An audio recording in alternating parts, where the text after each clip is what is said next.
November exists for you to be existential.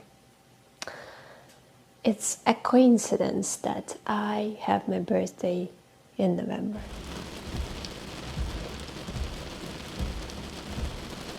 Moin moin, dear people, old, new, my friends, the friends of my friends, my relatives, and anyone in the world who found this channel and who thought that the topics I'm talking about might be interesting for them. My name is Anna of Northern Germany, originally from Russia, and I am reminding you that I am a survivor, a fighter, a writer, and on this channel I talk about mainly books, writing because I'm an aspiring author, mental health awareness, all this together, also sometimes about politics and sometimes about folklore because I'm obsessed with folklore, especially Slavic folklore. And yeah, a lot of things are going on in this channel, so you're very welcome to subscribe if you want to, because I'm sure you'll find something interesting for you. And yeah, I know my channel is a bit difficult for algorithms to understand, probably because I enjoy filming different things. When I started my channel, I hoped that my experience would help someone, and I went through a lot of stuff. I'm a refugee in Germany, and so I had a case of chronic depression, of very bad depression. By the time when I addressed the problem, I could hardly remember myself being mentally well. And up until today, I am taking my pills, and my GP is quite weary about reducing the amount I'm taking or taking me off the pills. But the topic I wanted to talk about is birthdays, and my birthday is coming. I am not sure when I am publishing this video, either on Sunday, one day before my birthday, or on my birthday, the 17th of November. And you can also watch the video from the last year. It maybe looked a bit more positive. And the thing is, I have a problem, birthday-related problem. It was always difficult for me to celebrate my birthdays or to feel joyful about my birthday, and I really envy people who can just, I say disco, you say party, and everything is positive, and you're celebrating, and family is around, and your loved ones are around. For me, it was never the case, and also I'm entering my 28th in a bit of a sad mood because, yeah, almost exactly 2 weeks ago, a member of my foster, I call them foster family, my dear friends, a member of my foster family died, my foster oppa, and for 2 weeks I cannot really, he is living in my head rent-free for 2 weeks already, and that made me a bit existential. And also birthdays are pretty depressive, so I decided to film this video. And originally I wanted to go to Sachsenwald because I'm a crazy person. I'm very loyal to Northern Germany, and I do believe, or it's hard for me to believe, that it is something more beautiful than Sachsenwald, Saxon forest. That is more beautiful than Sachsenwald in autumn. But it's raining there, and I have nothing against rain, but my phone would. So I decided to be cozy, I increased the heating slightly. I put on a sweater. And let's talk about birthdays. And by the way, I published a new article on Friday about Oppa, and it would mean a lot to me if you read my article, if you share my moment of remembering Oppa, because he mattered a lot to me. Both my grandpas died a while ago, and Oppa,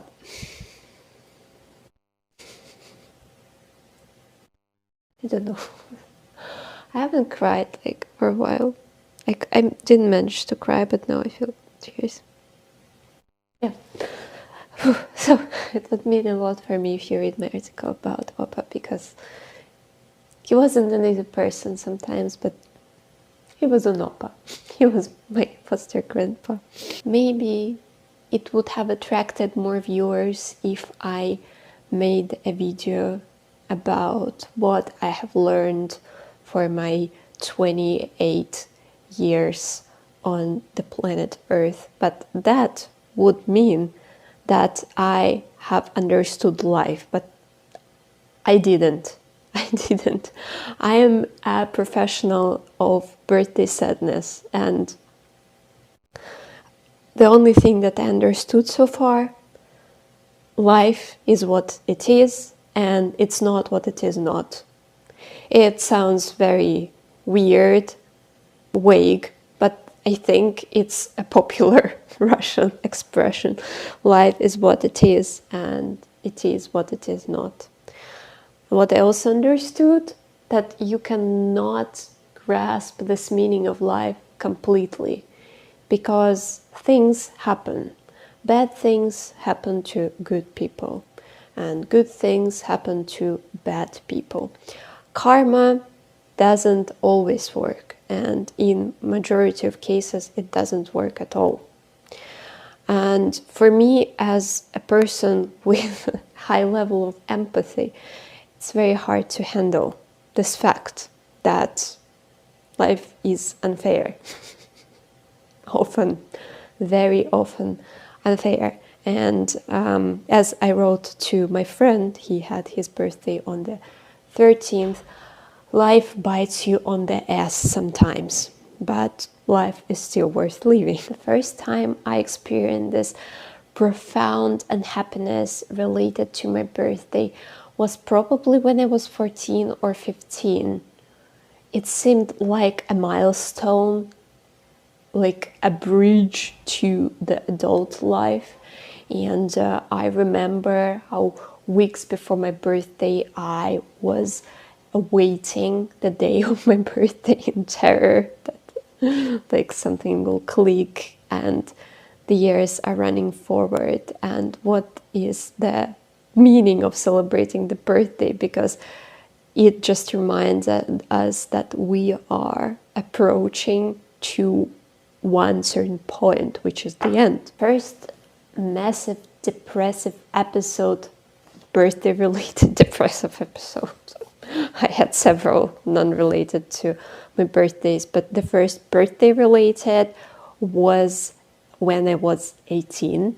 And I remember it took me like 3 or 4 months to recover after my birthday, because I couldn't, put it to the rest in my head that I turned 18 and now I'm going to turn older and older and older.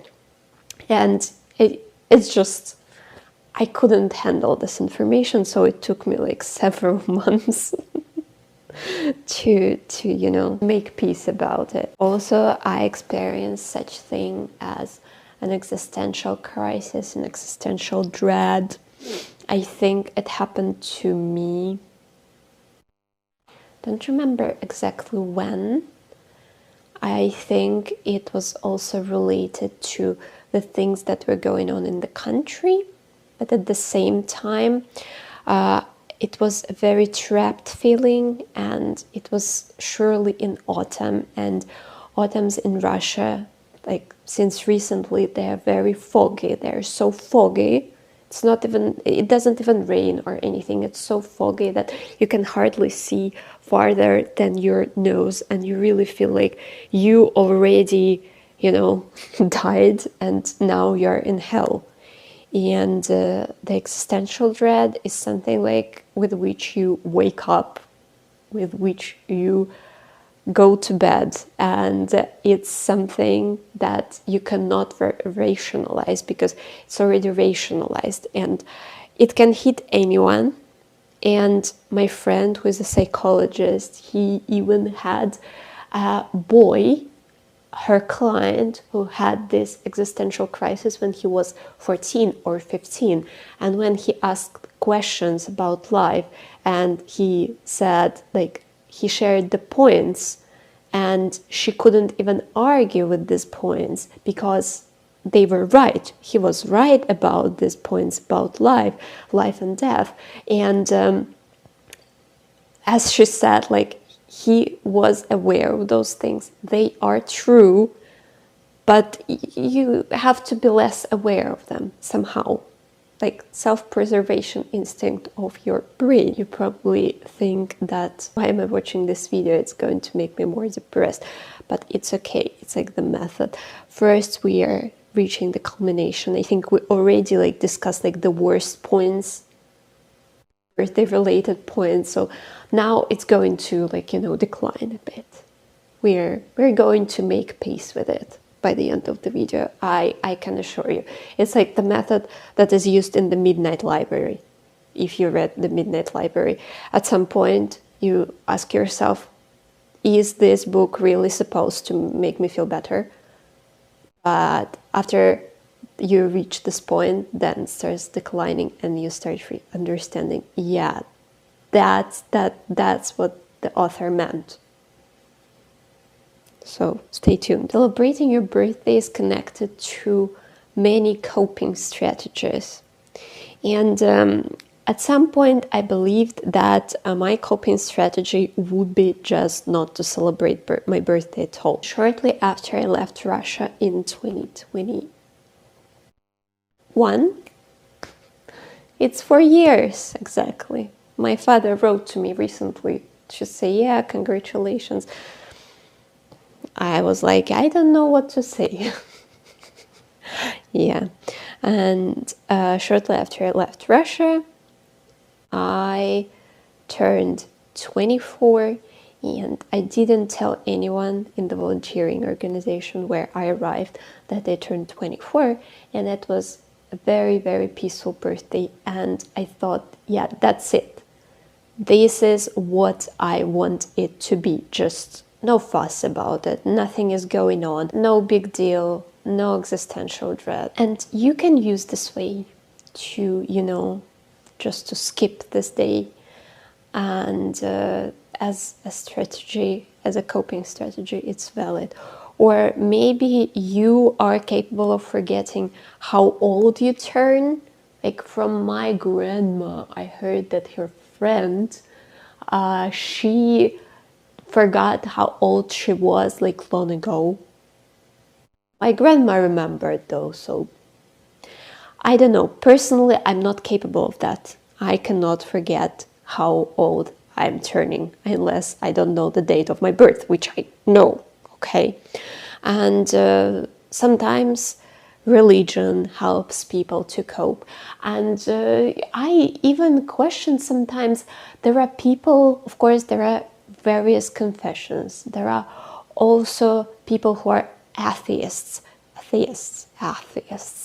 And people who are atheists, sometimes they start attacking people who are religious when they express their hopes for, you know, the better life after death, or when religious people express hopes for the ultimate justice when something horrible happens to their loved ones or to anyone. And people who don't believe in any kind of God, they start saying, don't lie to yourself, there is nothing after death. Just like, leave people be. They are coping as they can, okay? At least this is what I think. And for me, after that birthday, when I turned 24, I also realized that deep inside, I still expect something nice to happen on my birthday. I still expect this day to be special in any kind of way. My problem used to be that I expected something special, but I really didn't know what I meant by special. So eventually it was one big disappointment because, you know, it's also about high expectations. I think I also mentioned in one of the videos, maybe about New Year gifts, or maybe about my birthday. I don't know. You can also watch those from the last year. And yeah, so you have this high expectations, you don't really know what to expect, and in the end it's always a disappointment, you're disillusioned and you cry. Give me a thumbs up if you also frequently cry on the day of your birthday, or before or after. Eventually we cannot escape birthdays. It will come anyway, and if you make sure to forget about it, anyone will remember, or someone will remember about it for you. And why birthdays are so unpleasant, why are they so sad? And they are so sad because of these kind of also expectations from oneself, what I had expected myself to achieve from this, by this point of my life. And also the research by some kind of a Swiss organization, statistics, they say that people often die on the day of their birthdays or around of their birthdays, and they say that scientifically it's either because people drink a lot on their birthdays, and that worsens their chronic conditions, and also terminally ill people tend to hold on to their birthdays as a milestone, and then they just release, they turn 60 for example, and their bodies just release everything and decide that it's time to say goodbye. But I think it's also a psychological reason, because we are highly stressed about our birthdays. And how can we stress out less about that? That's a good question. That's a very good question. And I have already mentioned certain coping strategies, but what if they don't work? And of course, therapy would be a great solution here, but what if you cannot afford therapy right now, or you cannot find a therapist who would be like your therapist, suitable for you? What should you do in this case? If we listen to the older generation, sometimes they give good advice, sometimes they give terrible advice. And my mother used to tell me that after you turn 30, your brain just, you know, the tumbler switches and you start looking at the things differently, because your brain turns on this self-preservation mode, because these existential questions are too big for the human nervous system. And after 30, you're just like, I don't care anymore. I don't believe in that. I don't really believe in that. But my mother could also give good advice. And once she quoted something like, people died, and then their children died, and then their grandchildren and grandchildren died, and this is the happiness of life. Yeah, when the life takes its course and everyone lives to their maximal point, when they live to the old age and no accidents happen and no younger deaths, what the heck is going on there? It's already like the 10th card, the 10th forever is passing by. What is going on there? Doesn't help my existential crisis, I'm sorry. Yeah, as if no young death precedes old death, because, yeah, when old people die, we kind of expect that, although our opus death still hit me very, very, yeah, I'm still very sad. Death is death anyway, you know. But when the life takes its course, it's easier to handle this way. Also, what my psychologist believes, and she is non-religious, and she believes that if we put death higher than life, that means that death is bigger. If we concentrate on death, that means that life has no meaning, but death does, and it's simply not true. Also, what she believes is that if we lived forever, do you know the song Who Wants to Live Forever by Queen? Watch the music video, listen to it. It's a great song. Also, it was in the Bohemian Rhapsody movie. That was a great movie. And ask this question to yourself. Who wants to live forever? If we lived forever, probably we wouldn't appreciate our time. Maybe we wouldn't appreciate people around us. We just simply, we would screw everything. We would postpone everything till the very last moment. Or, well, it's very hard to imagine. It's very hard to imagine. What would you do if you had like 1,000 years on your hands? Don't know. I'm just interested. Personally, I don't know. Maybe you have a 1,000 years plan in case if scientists invent something. Who wants to live forever? If you feel like addressing the religion, if it works, it works. Do that.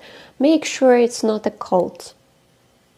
Please. My suggestion that could help reduce the pressure and the damage of or on the mental health and the nervous system.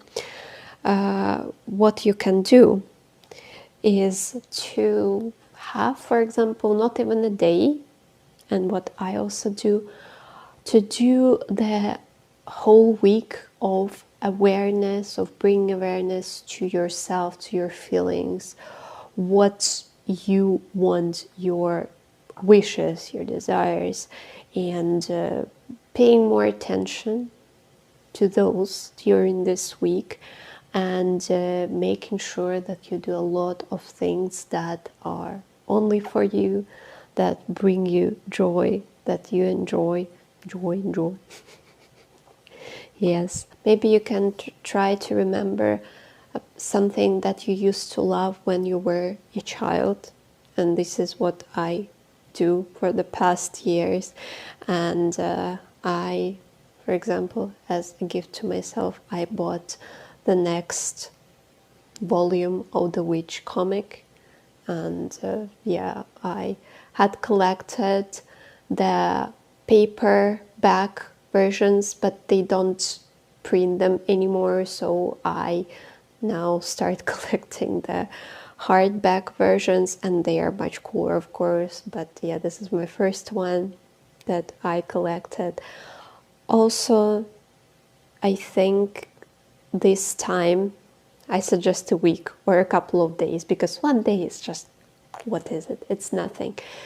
It's dedicated to grounding, to maybe doing a bit of a detox, like social media detox. Maybe I really need that, because I don't know, like, you see when the fire brigade is darting by, I feel like this.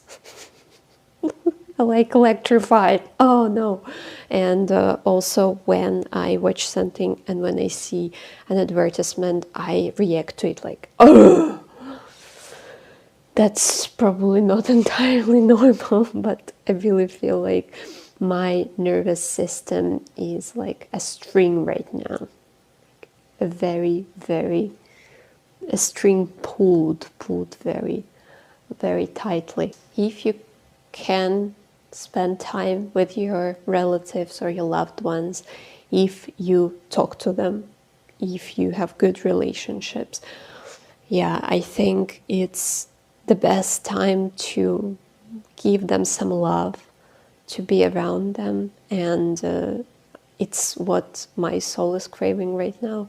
Unfortunately, I don't have the best relationships with my real family in Russia, and also I don't have many chances to see them in the next upcoming years, but I have my friends, and on the past week I just spontaneously went to see them, to cuddle with Timmy, to have a dinner, to talk.